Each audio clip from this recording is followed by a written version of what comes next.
tablespoon.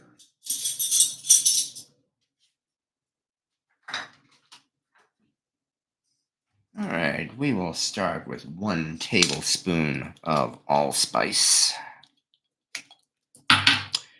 Good evening, everyone. Welcome to my kitchen on this Sunday evening in March. The clocks have turned ahead today, and St. Patrick's Day is 1 week from tomorrow.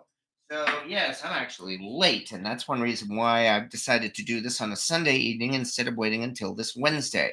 But yes, indeed, it is time to start preparing our corned beef. Wow, this thing is already starting to move. That sure didn't take long. I better turn this heat down a little bit. All right, that was 1 tablespoon here. Whole mustard seeds, which I don't have actually. I kind of missed out on that. However, I do have 1 tablespoon of coriander seeds. I'm going to have to use ground mustard instead. 1 tablespoon of coriander seeds. And yes, indeed, as I mentioned, we are indeed starting to toast the spices here for our corned beef. That is the first step of having what I think is an exceptional corned beef when the time comes. I definitely need to turn this down. Wow. When the time comes next week, we are preparing the spices now, so that we will be able to put it all together into a brine. And for that, we will simply brine the corned beef for the next 10 days. Well, 9 days anyway. Oh boy, holy cow. This thing heated up faster than I expected. For the record, this is the Stargazer cast iron skillet. In fact, it looks like I better even turn the heat off. Wow. I'm surprised at how fast this thing heated up. So I definitely have to be careful here. Okay, in fact, I think I might do not exactly a change of plan, but I think I might do this to be safe without burning these things. Let's do this. Okay. I also don't want to. There we go. I don't want to spill these things all over the place. Let's put them in a dish and then put them in the pan. How about that? There's a concept for you. In that case, let's change our view over a little bit. Okay, to this table right here. So, yeah, just being safe here because, we do not want to burn our spices. That kind of spoils the whole thing here. Anyway, hello to Fuzzfork8, Cynthia Wesley, Valley S, Clico, and Rocket Caver, and William Hurt, and Radagast, and Honey Badger. Hello to everybody who has been kind enough to show up here on this Sunday evening, especially on such short notice. Anyway, so far I've done coriander seeds. Now we're going to do 1 table of fennel seeds. Oh, and yeah, I have to say, fennel seeds really smell exceptional, too.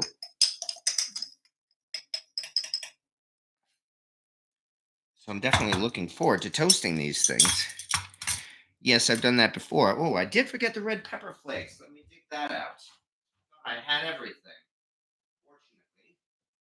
Fortunately, red pepper flakes are right here.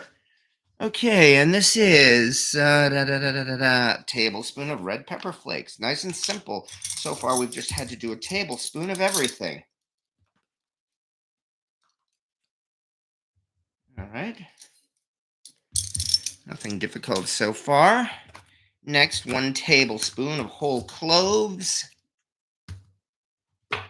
Yeah, I cobbled this recipe together several years ago, and I have been quite satisfied with it, so I've been using it each year. Come on, let's get the top off of this thing. I don't want to spill these all over the place either. That would not be good. Come on. Got it. Cloves. That was a tablespoon of whole cloves. All right, let me turn the stove back on to a low heat so that I don't have to start heating it all over from scratch.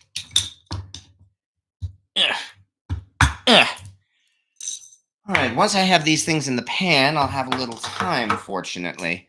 So, no, and I'm not using thyme actually. Whole cloves, black peppercorns. Well, I definitely have black peppercorns. I use these all the time. I am a pepperholic. I've got a pepper fetish. So yes, I always have a heavy supply of black peppercorns. And then 9 whole cardamom pods. You know, it's odd that it mentions 9. I'm really thinking that more likely I should really weigh these things one of these days. Maybe not quite that many. Because that seems a little more likely that it's rather a certain weight of cardamom. All right, almost done. 6 large bay leaves crumbled. I think I'll put that in to the side. And 1 3-piece inch of ginger root. And finally, I'll put the cover on these fennel seeds. 2 cinnamon sticks. And that is pretty much everything we're going to toast. So this really is not going to take long at all.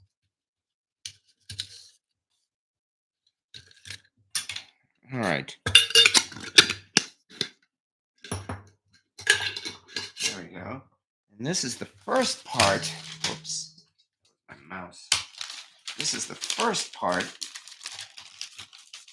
of preparing these spices. Yeah, this amount of spice here, as you can see, definitely it's a big change from that little microscopic spice packet you get with your typical corned beef when you buy it at the store. And yeah, I keep forgetting, these are like some of the largest bay leaves I think I've ever seen. It says 6, but I seriously doubt I need more than that. I got these at an Indian, India the country, spice shop. All right, so let's package this up, and now we will get started with the toasting.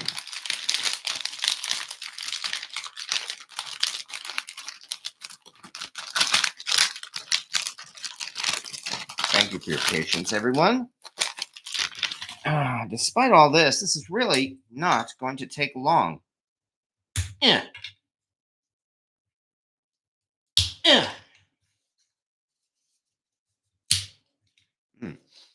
Fresh cinnamon sticks. I can definitely smell this. There we go. All right, now to get our view back once again to the cast iron pan. So we're going to do like part 2 here. That means, so we're going to do like part 2 here. Bring the microphone back over here. Make sure I have a view so I can see your comments. All right. Just an animal lover. I live out in the country among the Amish. Okay. All right. Now, time for part 2, folks. Once again, let's start toasting these things.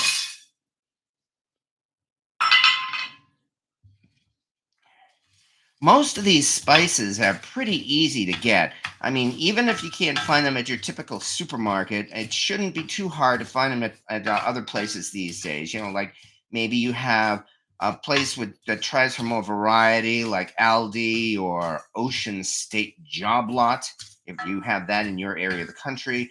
Or you could go, and I would really recommend this, to an ethnic market. Whether you have a local Indian market, Chinese market, Portuguese market, something like that, they will almost certainly have an array of spices where you can get just about everything here in this particular recipe. All right, and it's really just a matter of heating these things up again until they start to snap, crackle, and pop, which is not going to take long. Now for these bay leaves.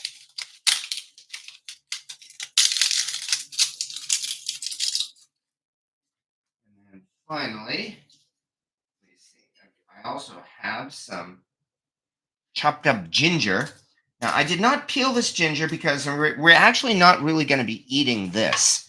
This is really just for flavor and aroma. In that when this is all done, we will put this all in a spice bag, and then we will use that for cooking our corned beef. That's one of those many lessons I learned the hard way, in that before I would just simply pour these spices over the corned beef and then slow cook them in a cast iron Dutch oven. And that means when the final, excuse me, yeah, they're starting to smoke already. Final corned beef and cabbage is ready. Excuse me again. It also doesn't help that I'm getting over another cold. When the final corned beef and cabbage was ready, I had to fish out things like cardamom pods and pieces of ginger from that. Oops. And that was not a good thing. Oh, yeah, and the cinnamon.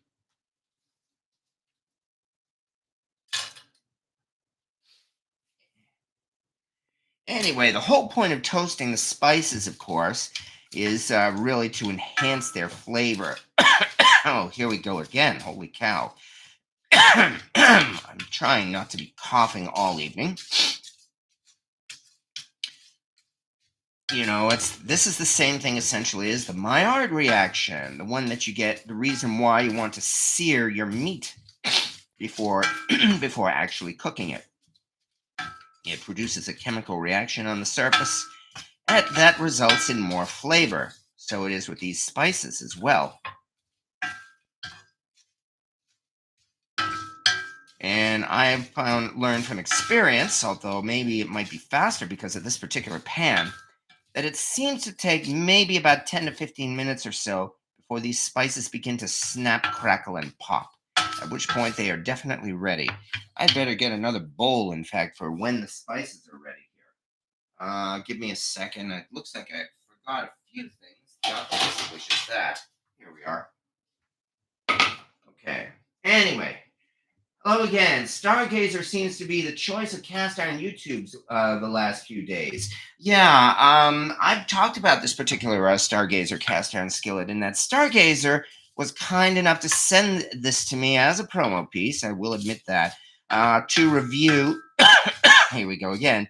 Back around 2019 or so, and I certainly did review it, and I have been using it ever since. As I mentioned, this is a first generation Stargazer, not necessarily one of the very first ones they put off the line, but this was one of those ones that had a glass smooth surface before they modified the surface to allow the seasoning to stick. And that's one reason why cooking with this thing is really great. Although it did admittedly take at least a couple of years of use before I could get a decent seasoning on this thing. Fortunately, I've managed to get to that point. Put on a mask. I find it helps. Oh, yeah. I guess you're familiar with this as well, Cynthia Wesley. I don't blame you. Or turn on the fan. Well, if I turn on the fan, it may, excuse me, it may muffle the microphone. So I guess that means I'm going to have to suffer here. Yeah. Fan don't help much with Louisiana cooking. Well, there is that, too. Even though this isn't Louisiana cooking. Technically, this is British cooking. Or, although I'm sure the Irish, well, no, that's not true, not the Irish. We know the story of corned beef and cabbage, namely that it doesn't come from Ireland, even though it's associated with St. Patrick's Day, that it actually comes from New York City. This stuff's made in New York City! New York City? Here we go again. I guess I better keep talking. Well, we know how the legend goes, that during the early 20th century or so, okay, I can see I'm going to have to do something. Let me get a soda very quickly.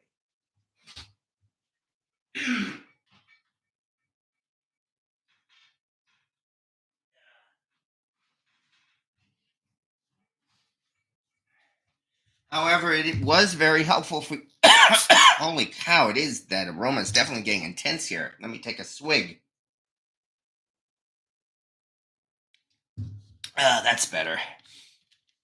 It was very helpful for you folks to tell me that this happens when you toast spices too. That means it's not just me, and that also means I'm doing this right. Better turn this heat down again so that I don't burn these things. What I'm really trying to do is dry out the ginger more than anything else. I think I just saw my first pop, maybe. Here we go again. Oh boy. Oh yeah, this has got to be an interesting YouTube after all. So that, wow. later on, people who try to troll me or bash me are going to use this video as evidence of that I really don't know what I'm doing. I'm burning all my spices and everything. Anyway, a pan of cornbread to go with it. I made a gallon of jambalaya today. Oh, that sounds pretty good, Rocket Caber. We'll stick with Lodge. It does the same thing that Stargazer at a third of the price. And yeah, you could certainly do that. I am definitely not demanding anyone go out and buy a Stargazer. I mean, even though they did send me this, excuse me, they did not really pay me to do any kind of propaganda or anything like that. My honest opinion was, here we go again, is that I thought and still think this smooth cast iron skillet is wonderful for cooking. I'm more than happy to continue using it.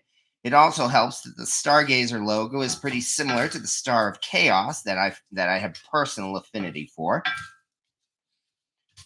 And the downside, as I mentioned, it was extremely difficult to season. Took at least a couple of years or so. And then there's the cost, like you said. Then again, the cost is really the same thing that people always bring up with all of these luxury pans. Whether it's Stargazer, Field, Grizzly, Butter Pat, now Yeti, Finex, which is owned by Lodge. Some of the more expensive Lodge skillets, like their Blacklock line, which I'm positive that Lodge actually produced, especially to compete in this niche market of these luxury cast iron pans. Anyway, so far so good. Once these spices are done, then the rest of it is going to be easy. Actually, as you can see, none of this is really very difficult at all, other than my coughing all this. Time to take another swig of soda. Oh, I heard something. We definitely had our first pop. All right. Much better. Okay, turn your fan on. If it bothers us, we will say so in the comments. All right, well, let me put it on low. No low, I said. And let me move the microphone back a little bit, maybe. So, if this muffles the sound, please tell me, and I will turn the fan off. Anyway, my Wi-Fi just went wonky. I'm sorry to hear that, Val. Okay. But nonetheless, again, the whole point of this is, as I said, is that we are doing this so that we can make a brine for our corned beef tonight. And if you have never made homemade corned beef, I have already said this many times, I highly recommend giving it a try. Granted, especially around this particular week before St. Patrick's Day, in many stores, store-bought corned beef is going to go on sale, so that it would probably be less expensive for you to buy a corned beef rather than, excuse me, buy a corned beef rather than actually making your own. On the other hand, the result of this corned beef, and I know this because I've done this quite a few times before, is going to be much, much better than the stuff you buy in the store. So there's that, paying for the extra quality, at least I think so. Not to mention having fun with cast iron, too. The other thing, though, that I have said as well, another reason to prepare these particular spices here, even if you are using store-bought corned beef, namely, I keep doing that, I apologize. Namely, you will be able to use these spices to prepare your corned beef. And that certainly means that, once again, you will have an exceptionally flavored corned beef. It is definitely something more than what you would normally do with, as I said, just those little spice packets that come with it.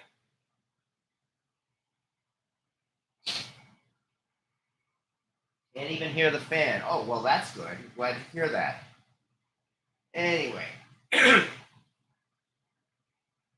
Grandma made tea with lots of lemon and honey for a cough. That all sounds tempting, too. This is definitely going to dry out my throat tonight, so I might actually do that just before I go to bed. Nonetheless.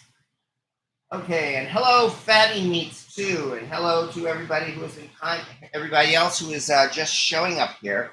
So far, all we're really doing is just getting these spices ready, and then after that, it's only a matter of bringing the brine to a boil. Oh, I'm definitely seeing some movement there, so I'd say we're getting close to that point now. Thank goodness, so that I can actually bag these spices. All right. As I mentioned, all you really have to do is toast these spices for about 10 to 15 minutes. And then after that, I'm going to separate these. About 1/3 of these spices, I'm going to put in a little Ziploc bag and keep that in the fridge. Those are the ones we'll be using to cook the corned beef. All the rest of this is going to go into the brine right now. Oh yeah. Let me turn the fan off in fact.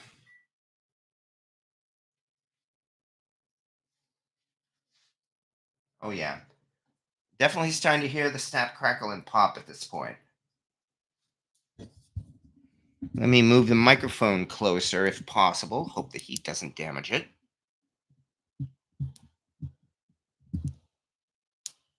Really not sure if you can hear this.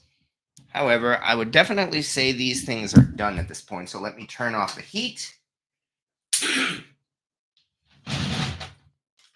Move this over. Because again, I don't want to burn these spices. Hot. I've been doing this for over 10 years, and from the way this is going, you wouldn't think that, would you? All right, but there we are. Holy cow. Okay. All right, anyway, as I mentioned, these are our spices that we will be using to cook the corned beef. Quite a bit difference from that spice packet, that's for sure, and including the volume of it. And over here, just have a little Ziploc bag, as I said. The rest of this, about 1/3 or so, we will put into this bag, and we do not want to spill it. There we go. We do not want to spill it, I said. That's all right.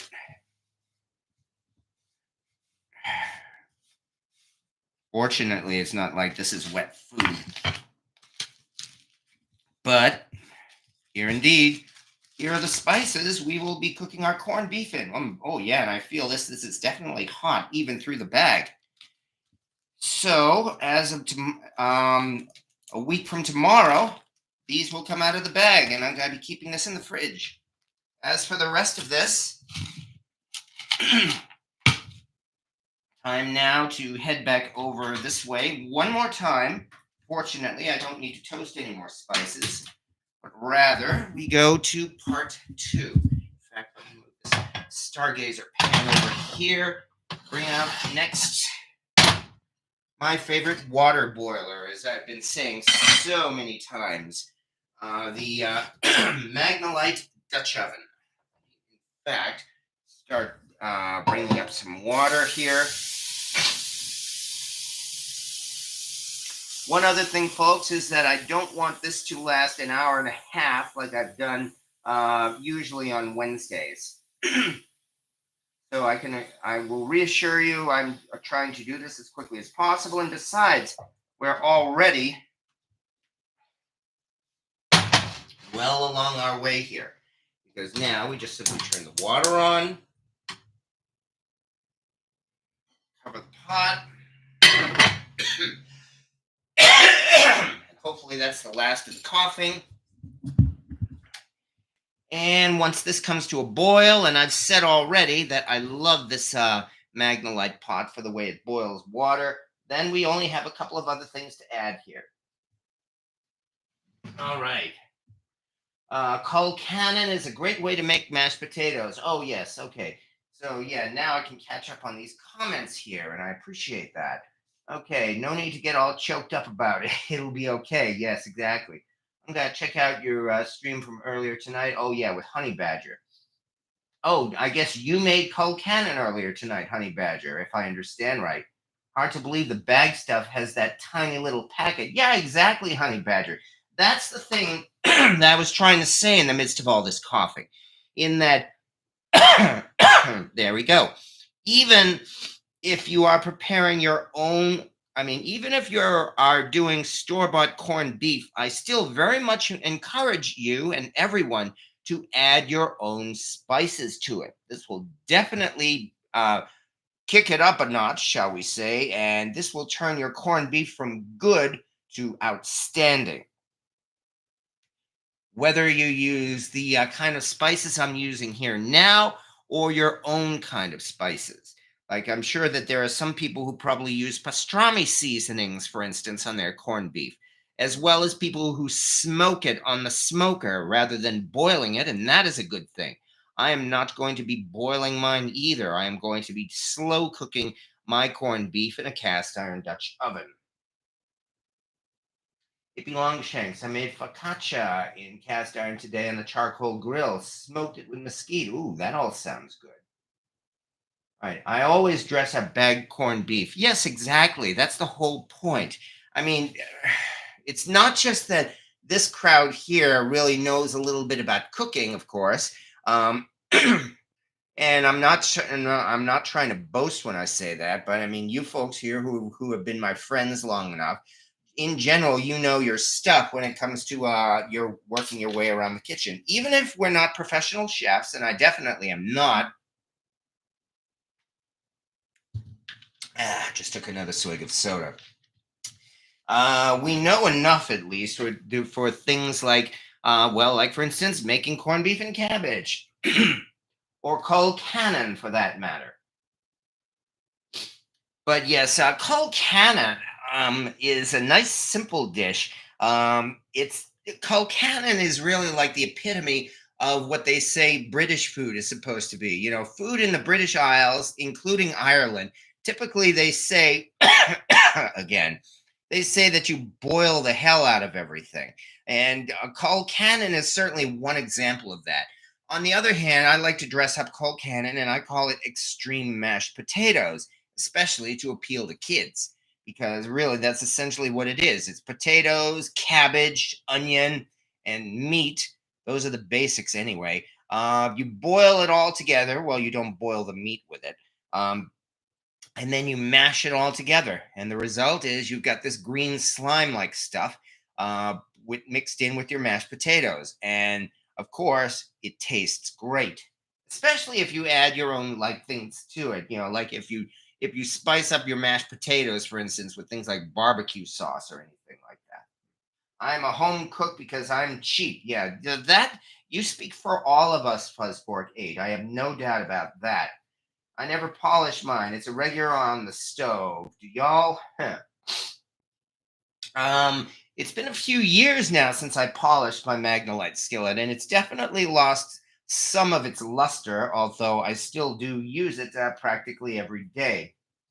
Made my jambalaya in a pre-Magnolite Sydney O drip drop roaster, number 9. Ooh, that sounds good, Rocket Caver. Hate restaurant food and love saving my money. We don't polish it, just wash and go. Well, polishing it does certainly look nice, yes, but I mean, yeah, as with cast iron, in most instances, it's not absolutely necessary. And yeah, I can definitely feel the heat on this. It has a little ways to go, maybe another few minutes or so, and it will be boiling. At which point, we just simply have to add a few other things to it. And Hippie Longshanks, it hit 80 degrees and didn't want to heat up the kitchen. Well, now sounds nice, Hippie Longshanks. And yeah, we are actually in for we are in for a warmer spell ourselves here in mid-state New York tomorrow. The temperature is going to get up into the 60s, and reportedly we might even hit 70 degrees, which is not bad for New York. In fact, I have decided, I think, that tomorrow is going to be the day Miss Mobley goes out for the first time this year. I've had her cooped up here in the house since last October, and she has been really pining to go out, especially for the last couple of weeks since the birds have returned and they have been sitting there right in front of the window, laughing at her, giving her the finger, and she really, really wants to get out. And as in regards to a house cat hunting wild birds, that's what she does. She's a cat. I am not. I don't feel guilty about that simply because that's what she does, and that is a subject for another time that I'm not going to bring up here. You guys can also fall back into the fine art of dumpster diving. Yeah, that's one of the nice things about warm weather as well, namely that the flea markets are opening up. Well, I've got a year-round flea market in my area, which is nice, but an even better one that only goes from like April through November, well, October, is going to be starting up soon, and I'm definitely looking forward to checking out that flea market and see how things go there.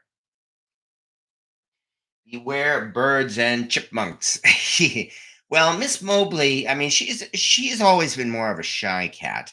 Although she has actually caught a couple of birds, but she is really not a heavy duty hunter, unfortunately. Also, I think over the past winter or so, she's probably put on some pounds. But once she starts running around outside, she will likely shed at least a couple of pounds. Poor Miss Mobley, though. The thing is that she is so docile. She doesn't fight. She has never scratched or bitten a human in her entire life, and from what I've seen, she has never gotten into a fight with another cat. In fact, the neighborhood cats know this and they bully her. My biggest problem with letting her out and leaving her door open is that the other neighborhood cats get inside and try to eat her food, and they just simply walk past her or push past her. She sits there and sometimes she hisses, but she doesn't do anything else. She does not fight. And they know that, which is why when we get into this weather, I am going to be keeping her food upstairs in my office where I do, well, my office work during the day, so that there will be no food for those neighborhood cats to get. And Miss Mobley knows this. I mean, she always eats from my office upstairs. I have a baby girl kitty cat, and she ain't shy about killing critters. Well, everybody is different. There's no denying that. That's just simply how she turned out to be. You can find cast iron in the dumpster, even Wapak. People do not know or care about what they toss. That is all certainly true. Among my extra cast iron pieces, I have a pair of Wapak waffle iron paddles, which I found, in fact, in at a flea market, but it was at the bottom of a bin of rusty junk. She's a thug. She stands 10 toes down. Oh, you're talking about your cat. Yeah. Our last cat took down cottontails that ate our garden. Well, that sounds good. I can't let my. She was a stray and she fights. She ripped out two screens to go out and rumble. Yeah, that's a little different from from my cat, that's for sure. Even her brother, poor Trouble, who I still miss dearly. While he was definitely more of an outdoor cat, he was also probably too docile. Anyway, enough about that. Let's see how this is going. Well, this water is definitely heating up, and I'd say we are just getting to the start of a boil here. So we might as well do this. In fact, normally it calls for bringing a gallon of water to a boil, but I'm not going to do that. Rather, in order to have this brine done right away, I'm going to simply concentrate everything here, and then I'm going to use an ice bath and dilute it all so that the brine will be nice and cool and I'll be able to use it right now. And yeah, this water is definitely coming to a boil, even uncovered. I certainly do like this Magnolite Dutch oven. All right, that means enough talking.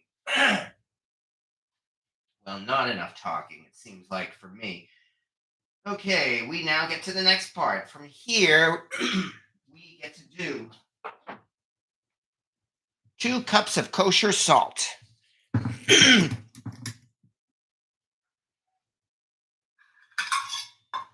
the thing about a brine. It is definitely heavy on the salt. All right, so this is a half cup. That means we do 4 of these. 2,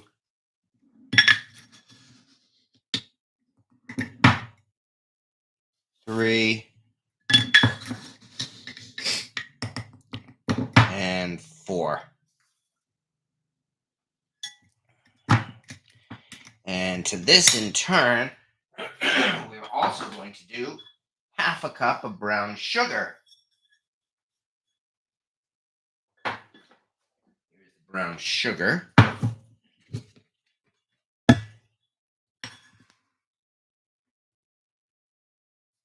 Plop.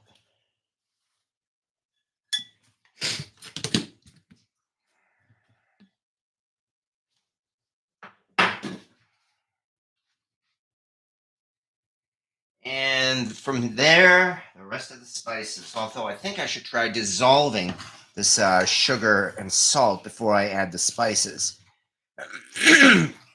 Because once we've got this going, the last part is coming out, and that's the brisket.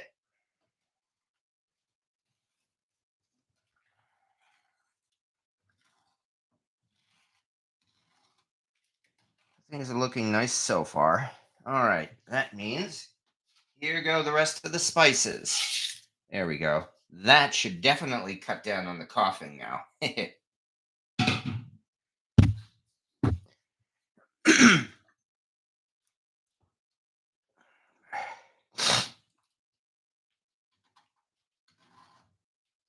All right, now that we've done that, we get to cover this again.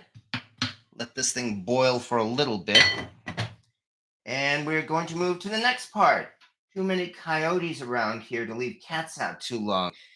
There is that risk. That is true. All right. Is this the point or the flat? Well, as a matter of fact, you're going to see for yourself. Let me just move a couple of things to the side.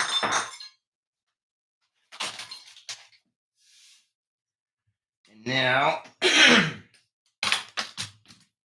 here again, we get to see my cutting board. Maybe I should even raise this a little bit. Actually, I better move the microphone back over here so you can hear my mumbling. Let me raise this a little bit.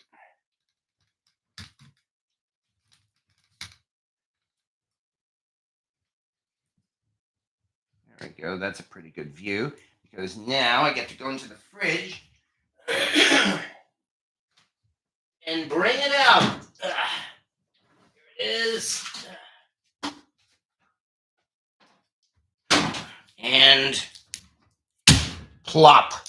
Here we go. Actually, I better do it that way. Okay. So you just ask, is this the point or the flat? And the answer is yes. Here is the point, and here is the flat. So we do have both of these here.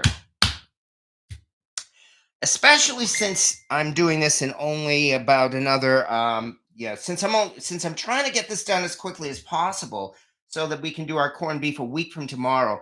I'm actually going to cut up this brisket into thirds for 2 reasons. One of which is so that the brine can actually get to the inside of the meat a little bit easier, and also that way, here we go again. Also that way, I will have I will have 3 separate pieces of corned beef for 3 separate projects. One is going to be for my St. Patrick's corned beef. One I'm giving to a close friend for her St. Patrick's corned beef. And for the last one, I will have, well, another corned beef so that we can do other things with it. And so I'm certainly looking forward to that. Oh dear. In fact, it's time to turn this down now because the pot is boiling. In fact, I better remove the cover now.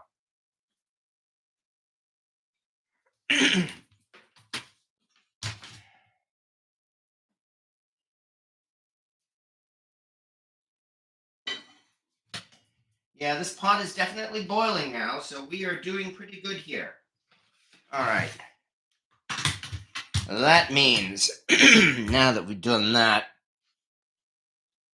the next thing I need to do is get an oven bag because I'm going to, as I said, I'm going to cut this brisket into thirds, put them in the oven bag, and then from there we will add our brine. And it's as simple as that. So it's one of these things that comes with 2 oven bags. The other one I will put aside and probably forget about it until Thanksgiving. However, what we will do here is get this ready. Actually, no need trying to be fancy here. Let's move this over to the side for a moment.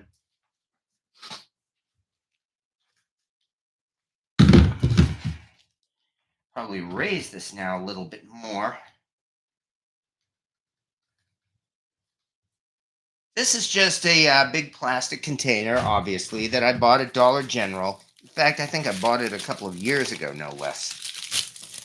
And this is the same bin I use for brining my turkey on Thanksgiving, too. So this is exactly the same thing that you do with your Thanksgiving turkey. I'm going to, as I said, I'm going to be putting the corned beef into here just the same way you would do a turkey. So now that we have this ready, let's bring that brisket back here.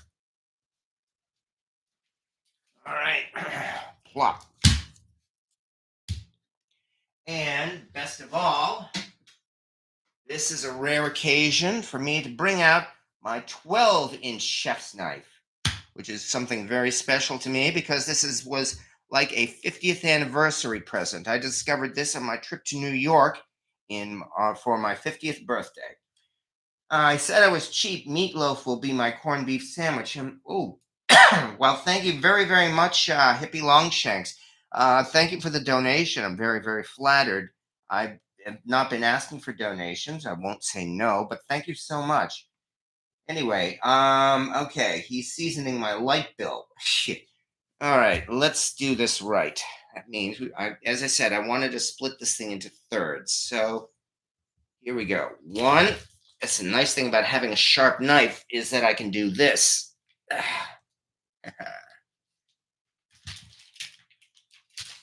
And 2 right about here.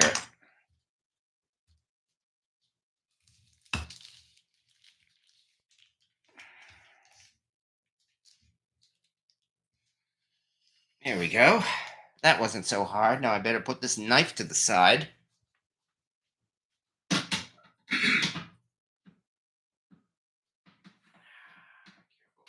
Careful. All right, we've got our corned beef into 3 parts. A big flat, well, maybe not so big, point, and another point. So far, so good. Okay, that means, and yeah, before I get this blood all over the place, in fact, I better dig out a paper towel.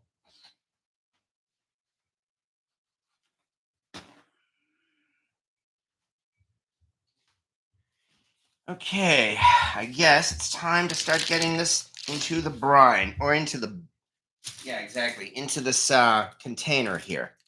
So, how to do this? I guess I'm gonna have to do this in 2 parts here. In fact, let me make sure my sink is okay. I think I will move this over to the sink for the moment, where it will be nice and safe and clean, because yes, I did wash out my sink. All right, here we are. Looks like I need to adjust this a little bit more, but not much more. Carefully. There we go.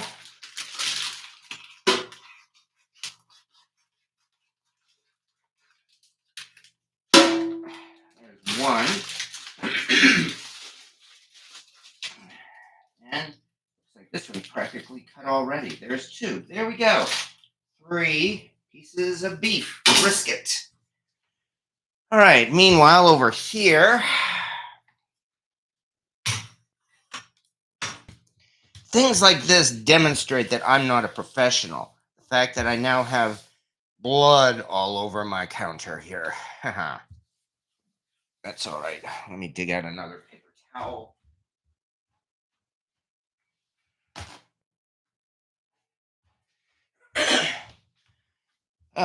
Once this live is over, I will give my cutting board a good cleaning. I usually use vinegar and then from there mineral oil on my cutting board. In fact, I think I'll leave this underneath.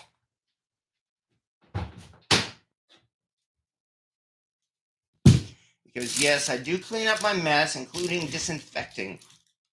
All right, there we are. To this, let us throw in our pieces of beef.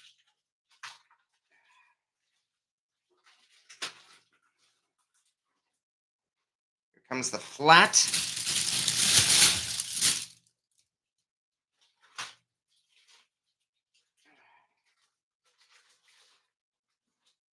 Point number 1 and point number 2. That was the other reason why I cut this into 3 pieces. As you can see, it fits into this bag nicely. All right, so that part is done. I never had to trim my hamburger. My Ace Hardware has a store cat named Buddy, Tuxedo. Oh, he sounds nice. Will you trim it a bit? Yeah, I suppose I could. You know, with corned beef, they generally say it's not really necessary to trim it. Although I do admit this fat cap does look a little thick here on this end. So carefully.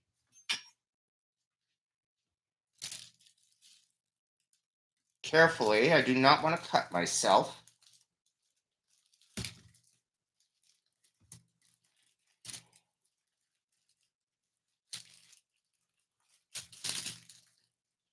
And if that happens, you folks will be able to see it live, but I would prefer that it doesn't happen. Fortunately, that seems to be the case here. Things are doing pretty good. There we go. You're right. Here's one really thick piece of fat.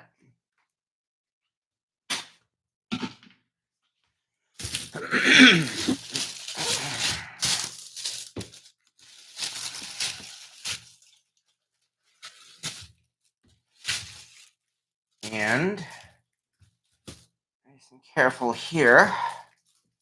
There's another piece. Just got to take my time. I mean, I know one of the key points here is don't rush.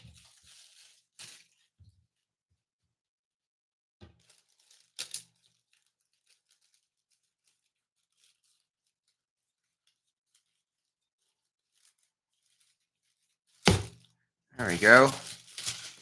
All right. Well, you asked me to trim it. I'd say we are certainly doing that right now.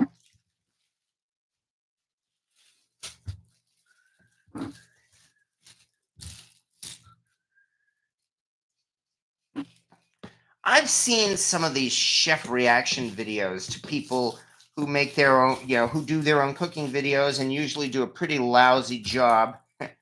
So far, none of those chefs have bothered reacting to any of my videos, and I suppose that's not a bad thing. Still, on the other hand, I wouldn't mind the attention one of these days. All right. Plop. Okay, I can always use that extra fat as well in cooking, and that probably wouldn't be a bad plan for this coming Wednesday. But, all right.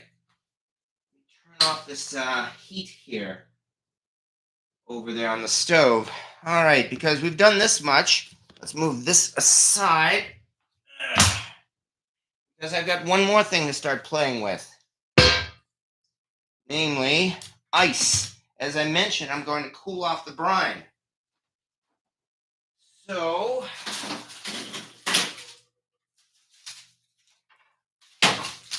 let us dig out this bag of ice here. As usual, this ice seems to be completely solid. That means I've got to do one more thing. And that is start pounding the ice here. So give me a second.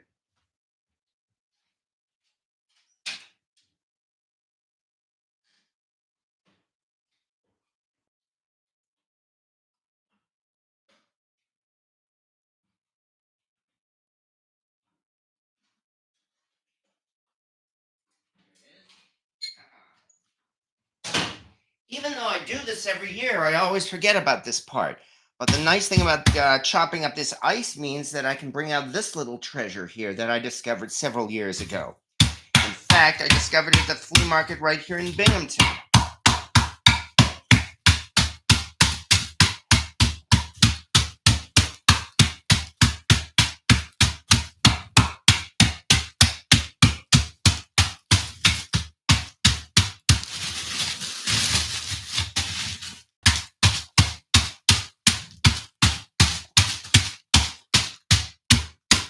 That's better. All right. Let us do this one more time. Bring our bowl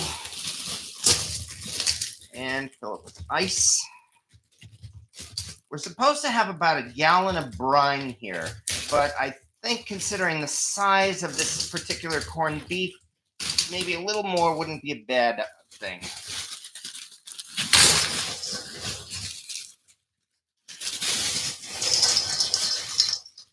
There we go.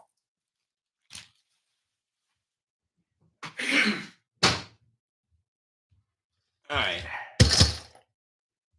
Yay for flea market hammers. And yeah, the nice thing is this is not just a hammer.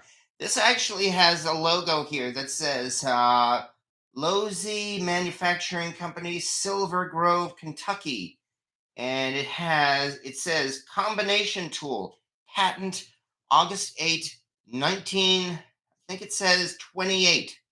So yeah, this is definitely a nice antique that I discovered. Somebody said, here we go again. Somebody said that based on the shape of this might very well be a horseshoe tool. Either way, this thing is solid metal, probably steel, and yeah, definitely much better than a cheap flea market hammer. So yeah, this is one of several pieces I've been lucky enough to acquire that I'm quite proud to own. All right. Now that we've done that, better dig out my... Now it's time to carefully take that hot pan here and have at it.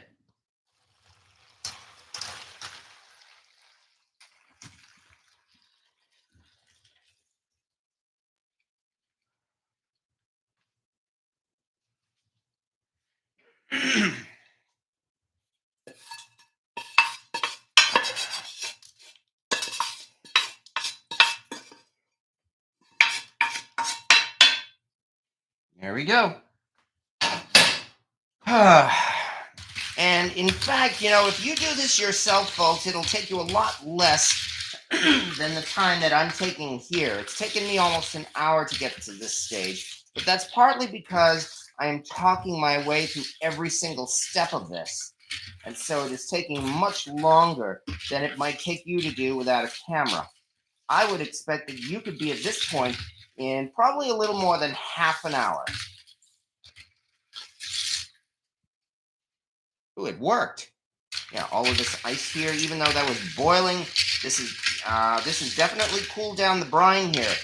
It feels pretty cool at this point. So that means that it is not going to start pre-cooking that corned beef. Nice. Which means, there you go. That will cool pretty quickly. Yes, exactly. Bam, just like that. Here is our brine. All right. That means now we get to the last part, and here's the part where I don't want to spill everything all over the place. So I better move this aside carefully.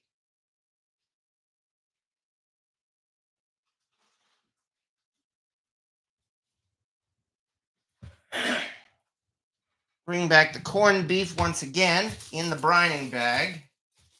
I hope I didn't penetrate it with a knife. And now comes the fun part. Here comes the brine.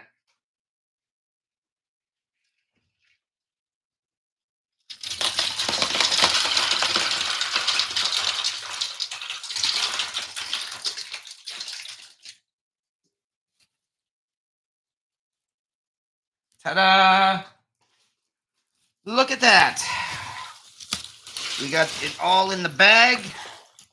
The bag did not break. And furthermore, it is just about all submerged in the brine. You'll still need some fresh rye bread for that corned beef. I will certainly agree with you there. Fortunately, we have another week to get that. But there it is. Look at that. Let us press out most of the air in the bag.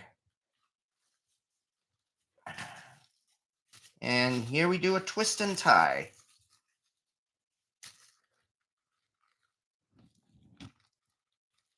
I mean, yes, the box that this bag came in does have a twist tie, but those things never work. Just take my time here. As always, don't panic. Oops. Don't bang the camera either. Let's do this again. I think I'll undo this one more time. There we go. That was pretty good.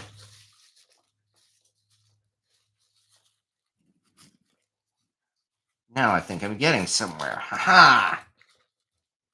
Like I said, it was just a matter of being patient, just like with everything else here.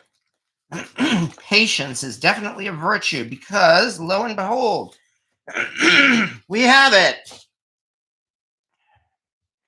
Our 13 pounds of corned beef in the brine. Oh, that was something. And that means the last step comes right now, where we get to move this to the fridge. So let's reposition the camera once again. Don't you just love this roller coaster ride I take everybody on whenever I move the camera? There we are.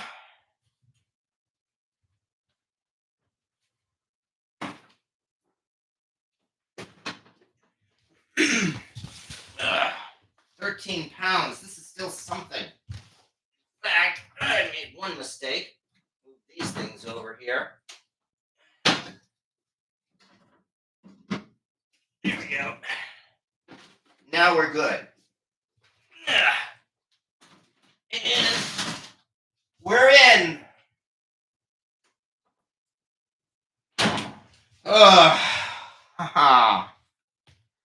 And with that, the corned beef is in the brine. This is up a little too high, in fact. Yeah, yes, exactly. It's done. I see 24 eggs in that fridge. I was lucky. Excuse me. Here we go again. That's the other thing I'm going to have to do. Like you said, make some honey tea before I go to bed. But yeah, well, the eggs, I'm trying to make those eggs last as long as possible. For precisely that reason. I'm really glad about that banana bread I made without eggs a couple of weeks ago. And in fact, my friends are clamoring me for another one. So in fact, here's a bunch of bananas so that I will be able to make them more banana bread. So if they're watching, they will see that more banana bread is coming. But it's done here. All right, let me check these comments one last time. Badger, at some point the kids will be gone, the house will be empty, and you will be cooking for you and the beagle. Well, that happens to everybody, you know. Life happens, like it or not. And also there are some advantages. And where did I put my mouse? Where I'm having trouble finding my mouse all of a sudden. I must have put it to the side here. Oh, here it is. Got it. All right. Anyway, how much did that cut of meat cost? Did you need to visit a butcher or a local grocery butcher for it? In this case, I did kind of splurge because we do have a decent butcher here in the Binghamton area. Although this is the same place where I bought my osso buco for a ridiculous price around Christmas. But nonetheless, That was a 13-pound brisket, and they call it choice cut, but then again, they always do. And in my case, it was $4.99 a pound. So that whole brisket came to about $65. These days, I suppose that's not bad. And yes, that is certainly more than anybody here is going to pay for their corned beef come this St. Patrick's Day. There's no denying that. On the other hand, I think most folks are not making 13 pounds of corned beef. And anyway, I did it this way, especially so that I could do this homemade. Because yes, it's true. We are getting into the sales now for St. Patrick's Day, meaning that you can find your homemade corn, you can find your store-bought corned beef at low prices. The prices are not as low as they used to be. A few years ago, before the pandemic, you could see corned beef for as little as $1.50 a pound right around now. And even then, that was high. I wouldn't even have been surprised in some instances if you could have got it for 99 cents a pound on sale. Now, I suppose the best anybody can probably do with their store-bought corned beef is about $3 a pound, which is still better than $5 a pound. So you are still actually paying less that way if you just want to buy your corned beef at the store. I've already said my point that, again, there is nothing wrong with buying corned beef at the store as well. You do end up with a good corned beef, in which case then I still highly recommend, though, use your own spices. You don't necessarily have to do what I did tonight, where I was coughing my lungs up, but nonetheless, you may want to do just a little bit of research, find some spices that appeal to you, and give it a try. And that way you'll be able to kick your corned beef up a notch. Of course, the other thing is that the corned beef that they sell in the stores usually comes in bags of like maybe 2 to 3, sometimes 4 pounds. Each of those big hunks of corned beef is at least 4 pounds. So right there, I'm still not doing too badly in that respect. Let's see what else. You will still need some fresh rye bread. Yes, exactly. And you divided the big slab into 3 portions. Each of those will provide several servings down the road. Yeah, that's kind of the whole point there. As I mentioned, one of these is going to be for my corned beef and cabbage. One is going to be for my friend's corned beef and cabbage. And for the third, I will have a corned beef. Oh, and here's the other nice thing about the brine. And this was kind of like the whole reason why they invented brining anyway, if you remember. And holy cow, I just realized I goofed. Nuts. You know why? I forgot to add the Prague powder. I forgot to add the nitrates to actually give a pink color to the corned beef. I goofed. I went through all this and I forgot to add the curing salt. Okay. Let me see. You know what? I think I could probably fake it. Here's how. All right.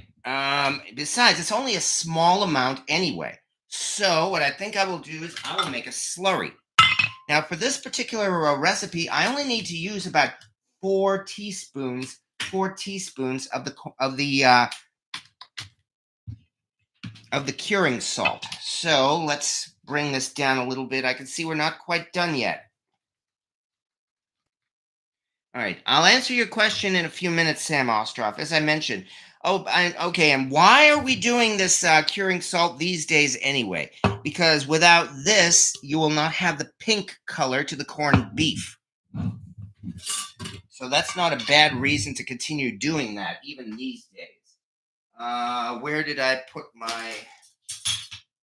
I always forget something, and this is an important part, if not crucial. All right. So, 1, 2. In fact, you probably want to see this even closer.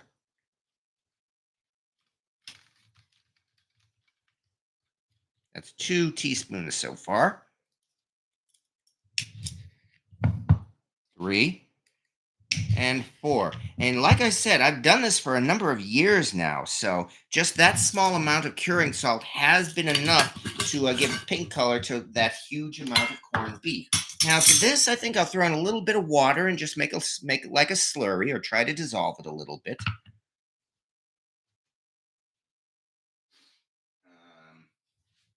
Cup. Here we are.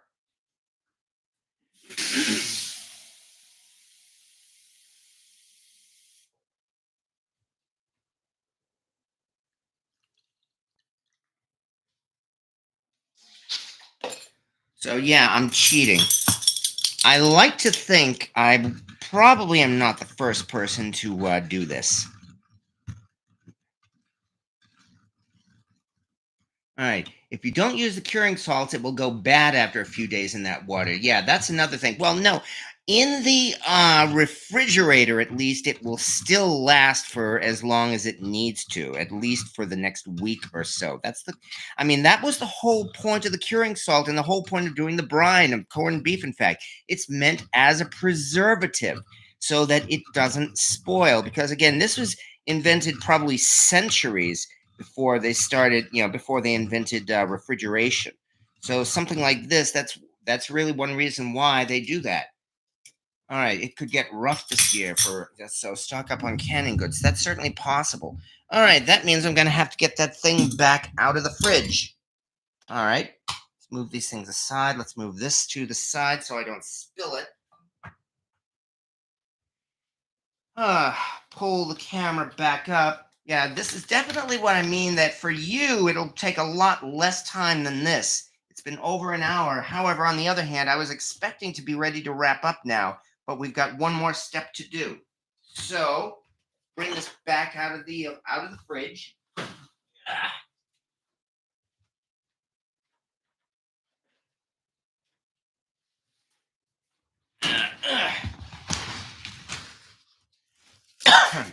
Now I've got to untie it.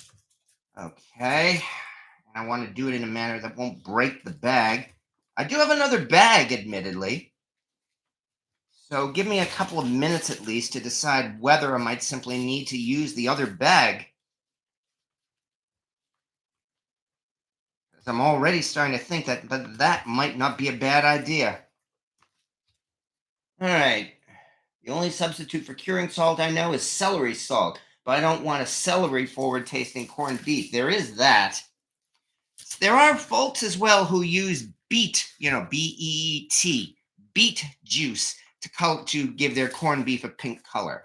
It doesn't preserve it, but my understanding is it does a pretty good job. All right, I think I'm going to have to do that. So it turns out it's a good thing I got that box of 2 bags. Where did I just put that other one?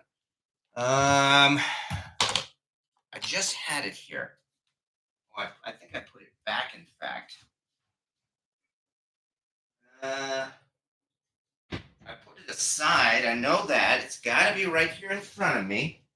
I can't help that I'm absent-minded. My mom always said, oh, here it is. It's right here, in fact. Okay. All right. Well, this is, again, extending the video unintentionally. It's not exactly a major disaster. I mean, again, it just means I have to improvise. And I have to do this in a manner that doesn't break this bag anyway. So, careful. Let me move this to the fridge, to the sink right now. Because I don't want to break that bag.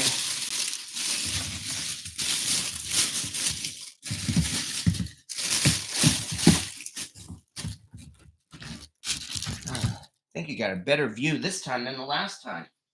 Careful.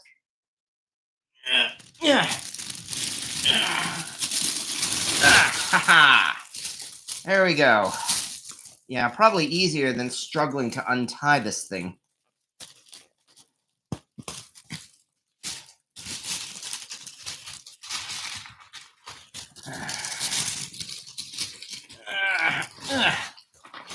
And I don't want to spill it in the other bag either, so I got to be careful there. Just got to take my time. Like I said enough times already, patience is the most important thing here.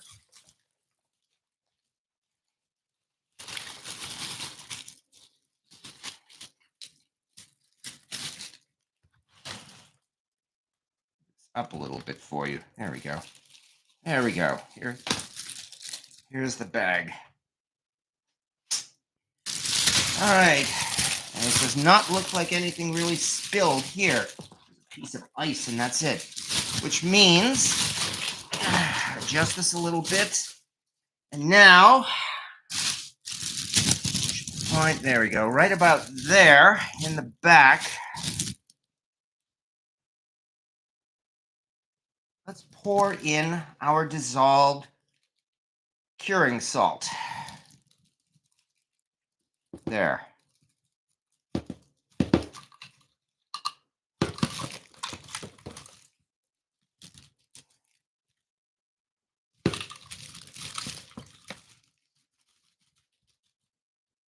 All right.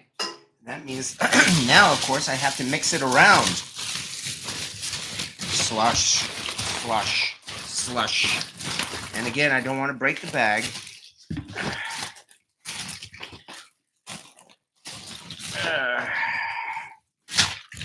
In fact, I should probably tie it up so that I don't spill it. Attempt number 3 to tie this bag. And I'm on my second bag, too. Told you I'm not a professional. This is the type of thing where if Alton Brown was doing this, he definitely would have edited it. And this is the joy of doing these things live here on YouTube. Because what could possibly go wrong, especially in my kitchen? And this is the part where people start saying, chaos! Okay. Yeah, wouldn't be CIC without the chaos. Exactly. That's what I mean, K-Clock. But here it is again, part 2. Slosh it around a little bit. Fortunately, there's plenty of brine here, plenty of liquid. Just again, I don't want to break the bag, but I don't think there's any problem in distributing that curing salt all throughout this mix here. As you can see, again, plenty here, which means let's get this back in the fridge one last time. And this will be the last time. Boy, this certainly has been a different show than some of the others, that's for sure. Nonetheless, take 2. All right. Yeah.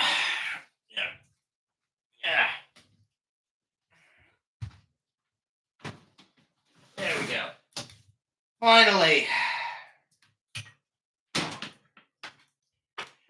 Oh, yeah. Well, you know what I say? I say many times. I say that in cooking, there are a few disasters and many learning experiences. That was definitely a learning experience. But the advantage is that you can still eat the learning experiences because everything's ready now, at last.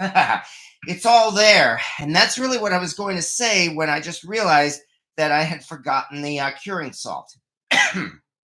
Cough, cough, cough. But that comes back down to, again, what we were saying. Namely that the nice thing about this is, that, again, there are going to be 2 separate slabs of corned beef for myself and my friend. And I'm going to have a third corned beef as well to use later.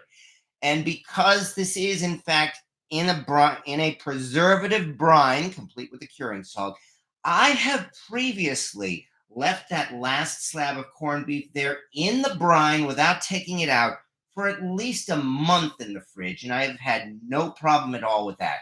So like maybe next week or next month, hey, just around Easter, in fact, maybe I might bring out that corned beef then, and we might make something for Easter with it. It would certainly be different, that's for sure.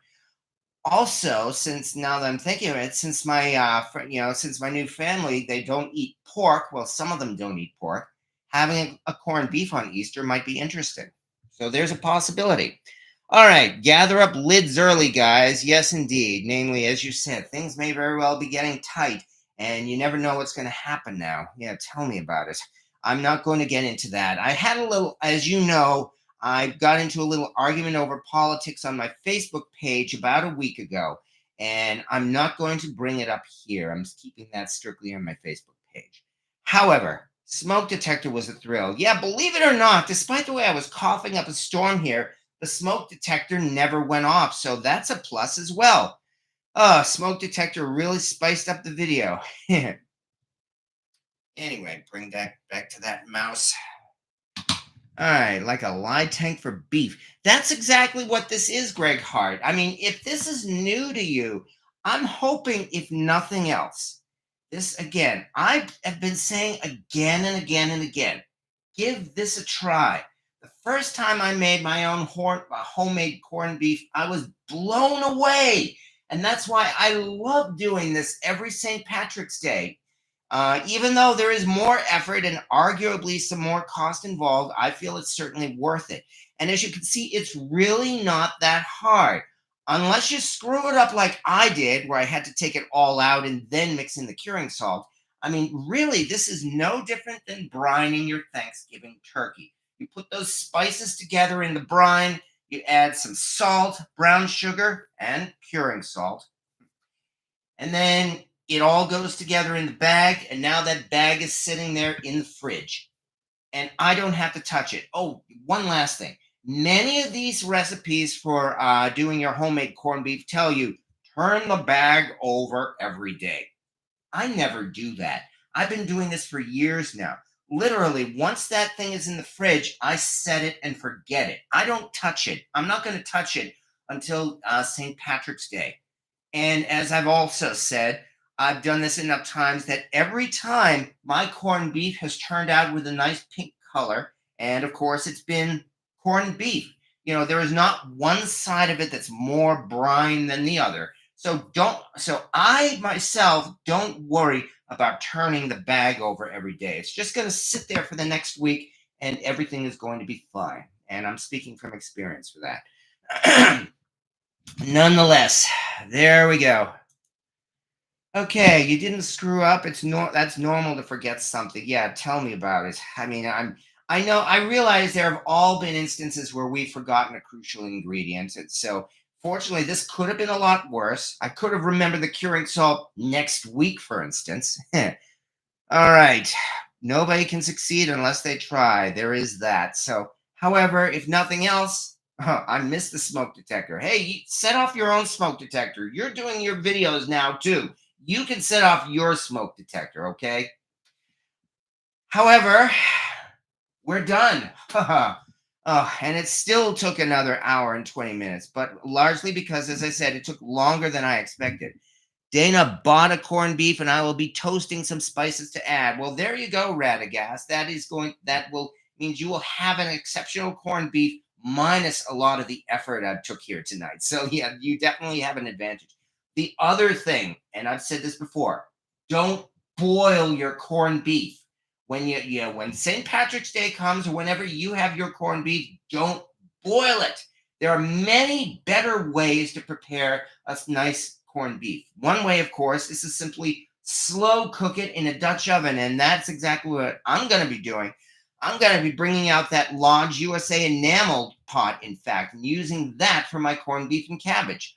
Another thing a lot of my friends here on YouTube do is they take out the grill and the smoker, and they smoke their corned beef, which means that it ends up turning it into pastrami.